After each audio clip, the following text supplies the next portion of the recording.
விருச்சிகம் உணர்ச்சி ஆழம், தீவிரம் மற்றும் குறிக்கோளில் உறுதியை பிரதிபலிக்கிறது. தேள் சின்னமாக கொண்ட இந்த ராசி மாற்றமும் சக்தியும் குறிக்கும் செவ்வாய் மற்றும் புளூட்டோ கிரகங்களால் வழிநடத்தப்படுகிறது.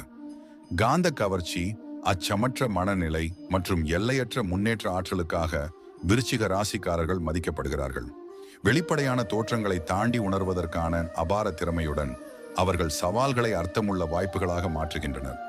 இவர்களின் விசுவாசம் நிலைக்கக்கூடியது, உணர்வுகள் ஆழமாக ஓடுகின்றன, மேலும் அவர்களின் இருப்பு இயல்பாகவே சுற்றியுள்ளவர்களுக்கு ஊக்கத்தை அளிக்கிறது. தடைகள் வந்தாலும் விருச்சிகம் தன்னம்பிக்கையுடன், உறுதியுடன், முன்னேற்ற கண்ணோட்டத்துடன் எழுச்சி பெறுகிறது. உண்மையான வலிமை உணர்ச்சி ஆழத்திலும் உள்ளார்ந்த துணிச்சலிலும் பிறக்கிறது என்பதை அவர்கள் நினைவூட்டுகின்றனர். மேலும் ஊக்கமூட்டும் உள்ளடக்கங்களை காண லைக், கமெண்ட், ஷேர் செய்யவும் மற்றும் சேஜ் டாக்ஸி ஐ பின்தொடரவும்.